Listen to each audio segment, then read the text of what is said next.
props that I have here at my house. So let me show you. We're going to keep talking about moving charges and magnetic fields. And the first thing I wanted to do is talk a little bit about the right-hand rule. I feel like, you know, when I had my iPad hooked up and I'm drawing on the page, you just see my terrible drawings of hands. And so now I'm going to show you my hand. So make sure you can see my video in the screen. And the first thing I want to talk about is, well, actually there's two things. One of them, I slightly made a tiny little mistake yesterday. I'm talking about the right-hand rule, and velocity cross magnetism, magnetic field is that force. It's totally true, but I think I was using electrons in my examples. The right-hand rule will be for positive charges, and electrons will feel a force in the opposite direction. I'll explain that again in a second, but let's first start with a wire. Here's my wire. We can have current in this wire, right? So I'm gonna draw a little arrow on my wire, give it current.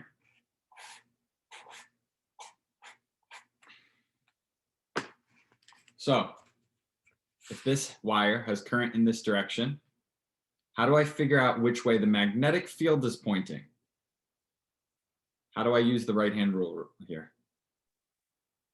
Wrap your right hand around and your thumb will point in the direction.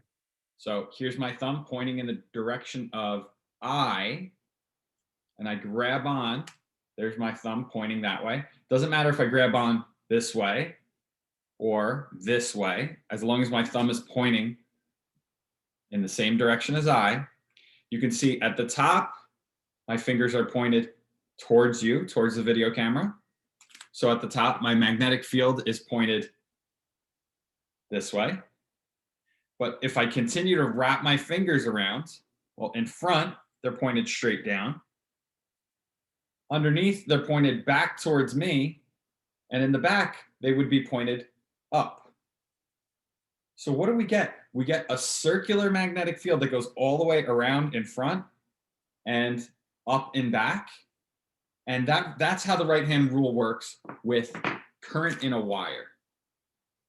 Questions about that, or comments or thoughts? Does that make sense? Literally just grab it with your right hand. Your thumb is pointed in the direction of I. Good? Yeah, that makes sense. Okay. So when we represent this on a piece of paper, obviously we can't draw vectors in all 3 dimensions. So I'm gonna tilt my camera down a little bit, show you a piece of paper. Look, I got all my props today. My big coloring book. Here you go. And so if I have my big wire, well, I'm going to put that in my drawing. It has I. When I grab onto this thing, well, on this side, I'll just put this right on top, my fingers are pointed into the page. So we end up with X's with circles around. That's our magnetic vector pointed into the page. If I wrap my fingers underneath, they're sticking up in the front. I could grab it even this way. My thumb's pointing that way. Now, if they're up in the front, we have the dot with the circle around it, right? And so that's true all the way down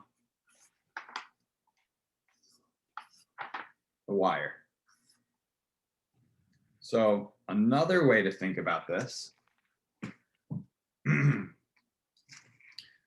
again, I already kind of showed you that there's rings, but let's put this back. Here's a visualization of those rings of our magnetic fields pointing around this. And at every point along this magnetic field line, there are magnetic field vectors which are tangent to that magnetic field line. So every point along here has a tangent magnetic field vector. Does that make sense? Thoughts, questions, comments about that? Everywhere on the far side, it's pointing up. The top, it's pointing towards you. Close to you, it's pointing down. And underneath my paper, it would continue a full ring of that magnetic field line. Yeah? And those rings of magnetic field lines don't just stop. It's not just a single one, although we usually draw one. There's going to be smaller ones inside. And these smaller ones, these smaller magnetic field lines, are actually stronger magnetic fields at each point along this arch. Every point along there has an even stronger magnetic field. Good? Questions? Yeah. Okay. All right. So let's take my wire, and instead of having a straight piece of wire, I'm going to bend my wire into a loop. I'm going to try my best to do this. I think I can. Pretty good. Not a perfect circle, but you get the gist. Now, how do I figure out how the magnetic field is behaving in a loop? Well, I can do that. There's two ways, actually. I'm going to show you the right-hand rule two different ways. The first way is just what I did before. I'm going to grab this, pointing my thumb in the direction of I. So my fingers on the inside are pointed towards you. Here, they're pointed towards you. Here at the top, when I grab on, they're pointed towards you. And all the way over here, I'm going to flip my hand. They're still pointed towards you. So everywhere inside this ring of wire, this ring of current, the magnetic field is pointed this way. Okay? Now there's a second way to think about that. You can actually point your fingers in the direction of I. So I'm going to kind of stand up to do this. If I was wrapping my hand around this ring, my fingers are curving in the direction of I. Look, my thumb is pointed in the direction of the magnetic field. So it's a second application of the right-hand rule on this situation. So if we have a coil of wire like an electromagnet on a rod, we can just take our fingers and say, hey, we're going to wrap them around that coil in the direction that current is flowing, and our thumb will point in the direction of the magnetic field. Does that make sense? Yeah. Okay.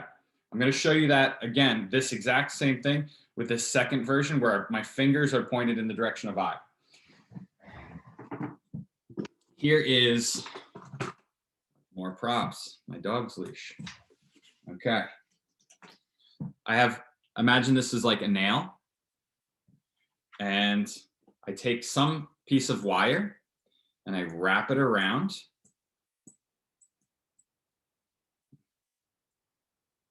Now, if I put a current through this, I will be inducing,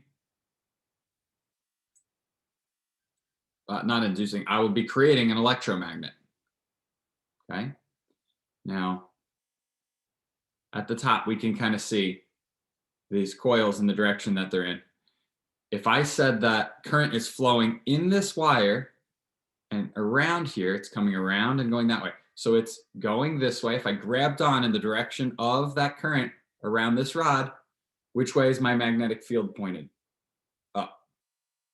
There's the right-hand rule in another way. I could think about it as, okay, the wire, the current is coming in. I could point my thumb and grab this. All right, I grab my thumb here.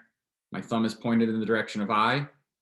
And it's kind of hard to imagine grabbing on to each one of these wires. I can't get my hand in there, so we can just use this other rule. Does that make sense? Thoughts, questions, comments on that one? So this only applies when it's wrapped around like a coil. No. So this applies. A coil, yes, but I could take out that rod if that's what you're asking. I still have. Well, yeah, I mean like that rule where you actually made your thumb point to the magnetic field is only when it's like a circular. Yeah, Current. because think about it. Which way would I grab my, in this case, if current's going this way, what would I be grabbing with my fingers? It's just a straight line. Okay, thanks. Yeah. So that specific one where the magnetic field is my thumb is for coils specifically. All right. So far, so good. Okay. Now I need to correct myself a little bit with what I was saying about the force, the electromagnetic force. Do you guys remember what the equation was?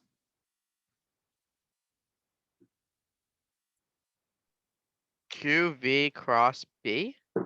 Yeah, so yeah, V cross B is what I'm trying to like think about, the vector parts. Yeah.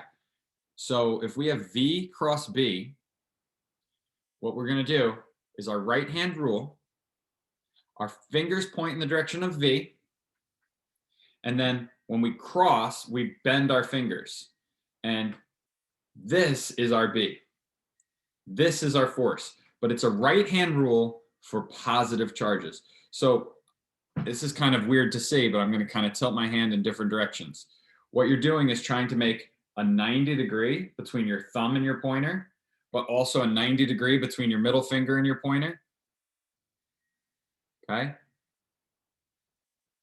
And let's see. And your middle finger and your thumb also have a 90-degree. So basically you're making the corner of a box. Every one of your fingers is 90 degrees to one another. So far, so good. So let's see this in action. What I was saying in class, I was saying some people just do fingers as V, and they say, all right, B is just going to be my palm, the direction my palm is pointing. So V and B, because they think it's hard to point their middle finger this way. Doesn't matter. Your middle finger can point in the direction of your palm, or you can keep your finger straight and your palm points that way. So V cross B, or V cross B, the middle finger, but thumb is always force. Okay. So let's see if I can do this.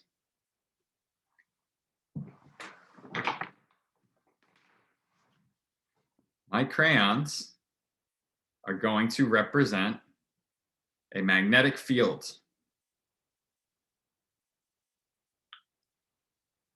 Pointing straight up. Hey, by the way, this is a perfect example of why when a vector is pointed at you, it's represented as a dot. Look at the end of that crayon. It's a dot with a circle around it. There you go. Okay. So I have my magnetic field pointed straight up. I'm going to draw on the paper as well, because in three-dimensional space, this is very easy to see, but we have to remember when we start writing these problems, we have to draw them as flat pictures. So I have dots with circles around them, dots with circles. My magnetic field is pointed straight up. And I left a space here, but that magnetic field is in the middle as well. It's everywhere. I'm just showing a constant magnetic field pointed up. Okay, over here, I'll write that this is B. Sorry, it's an upside down B for you guys. Now, if I have a charge that is traveling through the magnetic field, if it has a velocity, it's going to feel a magnetic force. If this thing is charged and it's sitting still, there is no force acting on this charged particle. But if it's moving, it will feel a force. So to figure out which way that force is, we're going to use the right hand rule. But like I've tried to correct already, and I'm going to say it a few more times, the right hand rule will only work if this moving particle is positive. So I'm going to put a plus sign on my particle. Here it is. There's my particle, positive, and it's now trying to move with some velocity through my magnetic fields. We're going to do the right hand rule, V. So there we go. My fingers are pointed in the direction of that charge. B. Now I bend my finger and my pointer has to stay pointed in V. So I'm allowed to rotate my hand in whatever direction I need to, but my pointer has to continue to point in the direction of V. I should put that on my page here. V, upside down V for you guys, is this way. So my pointer always has to point that way. So I need to rotate my hand until my middle finger is pointed in the same direction of that magnetic field. In this case, it's pointed up. And what do you see? You see my thumb, which is the force, is pointed towards the camera.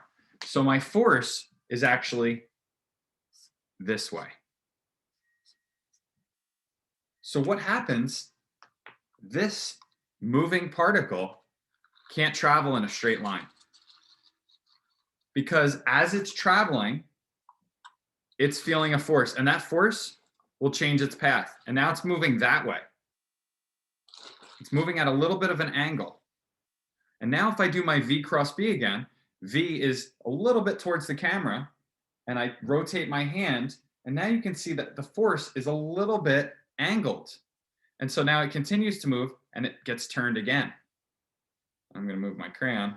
And then it's moving in a different direction. And V cross B, well, now I'm almost pushing it completely sideways, and it changes its direction again. And what type of path do you think this charged particle will move on? If every time it changes its direction, that force changes direction as well. Exponential. Possibly, but here's something to kind of consider. Notice in my picture here, V and F are at a 90-degree angle.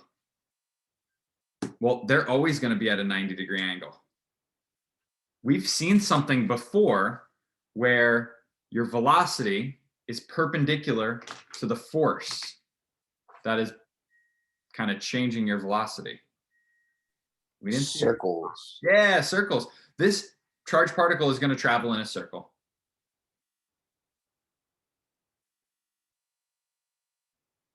Or it's possible that yeah, in a circle. We're going to stop right there, in a circle.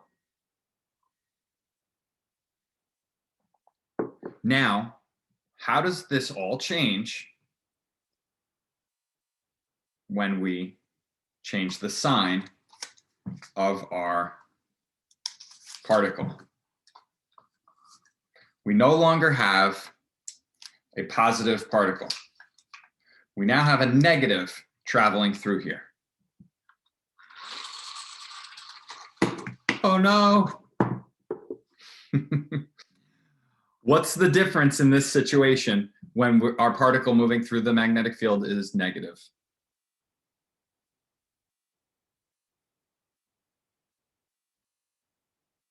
Doesn't it just go in a circle the opposite way? Goes in a circle the opposite way. Our force that we drew here, that I have pointed towards you, will now be towards me, right? The force just changes direction. So you can do two things. you can do the right hand rule, which we did V, cross V, my thumb's pointed towards you, and say it's opposite that. Or you can do a left hand rule. The left hand rule will work out the same. Actually, I think I'm gonna have to stand up to show this, but if I do my left hand, my fingers are pointed in the direction of V. I point my finger and I rotate until my middle finger is pointed up in the air. My thumb is pointed to where I was sitting before. It's pointed away from the camera. So the left hand rule will give you the direction of force for your negative charge. Or you can just say, hey, I do the right hand rule and it's the opposite direction. Questions or comments on any of that?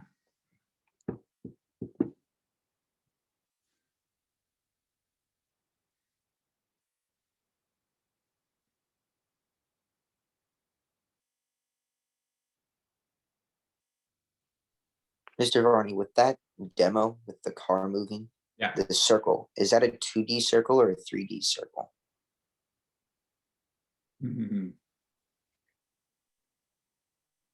Define 3D circle.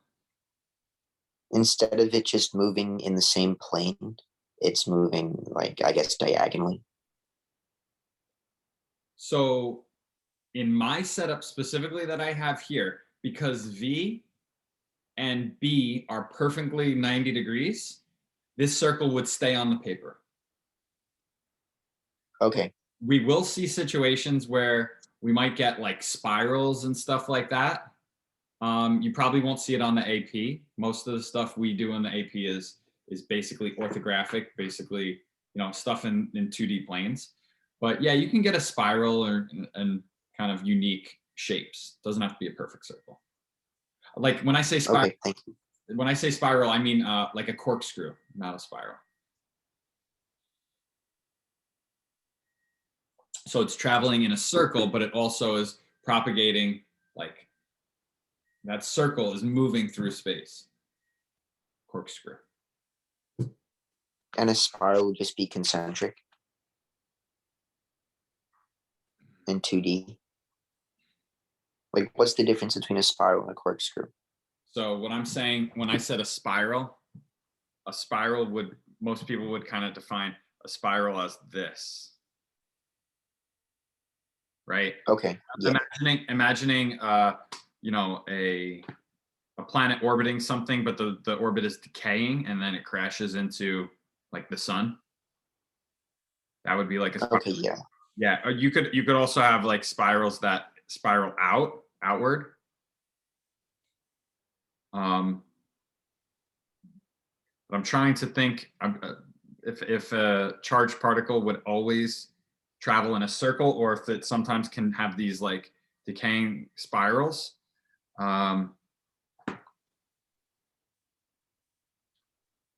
Centripetal force is mv squared over r.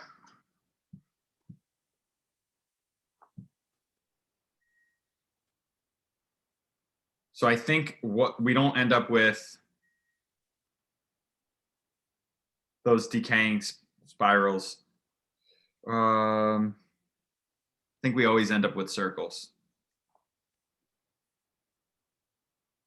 Q V cross B.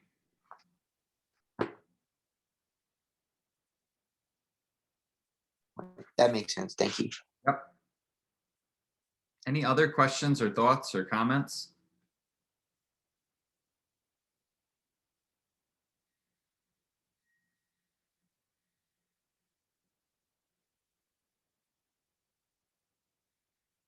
All right, then we're going to look at a few quick examples on paper. If you go into the Google Classroom, I've posted some practice problems from chapters 20 and 21. So you can download those and look at those with us.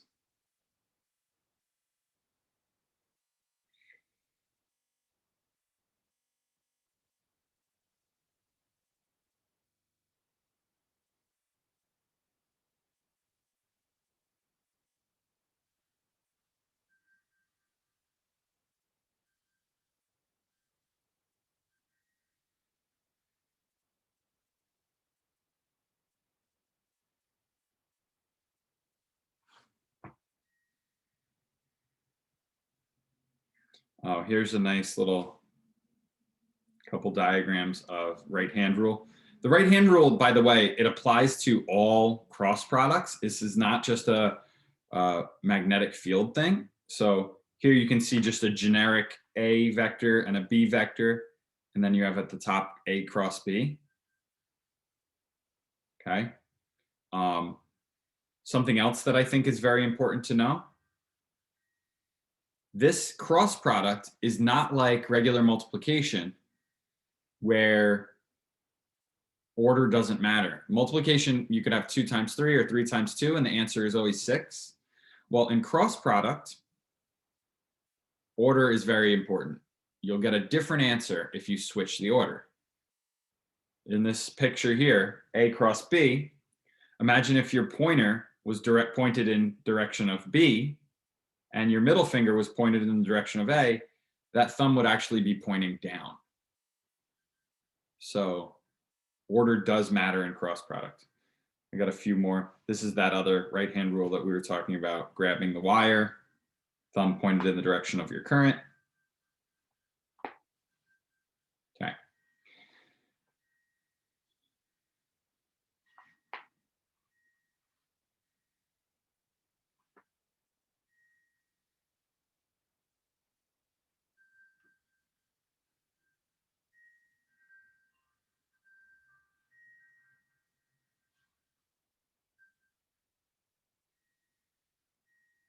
First problem I want to look at, it's not even a problem. It's the picture for the opening page of this chapter. Just from this picture, you should be able to tell me which direction that wire has current flowing. So you got this wire, ring of compasses around it, and those compasses are pointing in the direction of the magnetic field around this wire.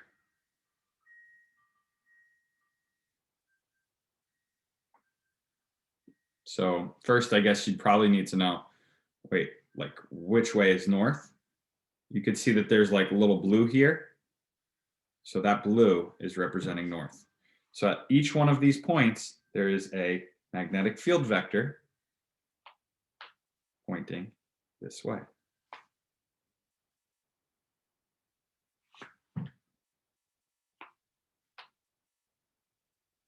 So take your guess, make your decision, think through which way is current moving in this picture.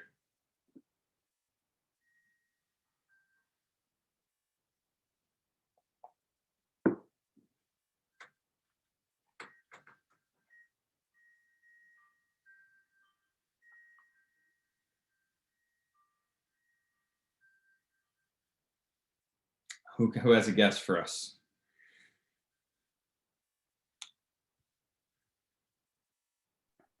I say up. I agree. If I pointed my thumb up and I wrapped my fingers around, they're going to be wrapping around in this direction. Cool, we got it.